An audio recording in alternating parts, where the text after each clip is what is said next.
السؤال موجه لهاي الناس اللي تهجم على حسام الغسام بالمنشورات وغيره. وللأمانة اللي سوت هذه الفتنة هي قناة أي نيوز اللي يطلع بها الإعلامي قحطان عدنان. هي هاي أول ما نشرت هذا الخبر فشوهت سمعته.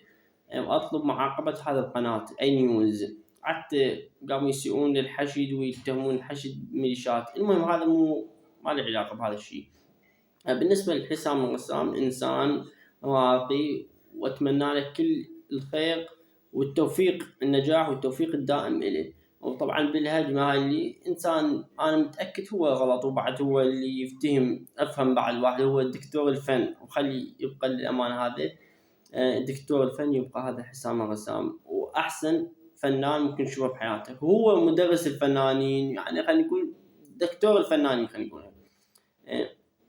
شخص يعني غلط، خلينا نقول غلطة يعني سامحوه، مو أحسن لبستوا هذا الشخص، يعني هو إنسان فنان وإله يعني قدر.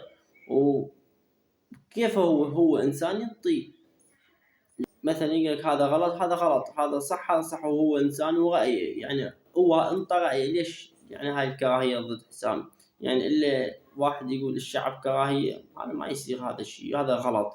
فأتمنى منكم لا تصدقون أي خبر ينشر ضد حسام غسام. يعني هواي أعداء حسام غسام ليه متى يوقع حتى يتشمتون بيه، بس والله حسام غسام راح ما يوقع، ويسحقكم ويسحق أي شخص راح يتعدى على حسام غسام.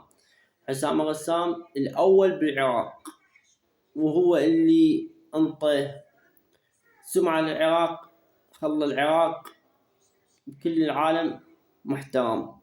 هو وأنا ما أقول لك هو يعني هو كم فنان يعني خلى يعني العراق عند العالم محبوب من وراه.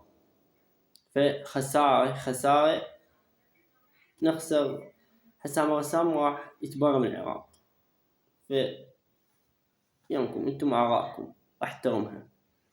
باي.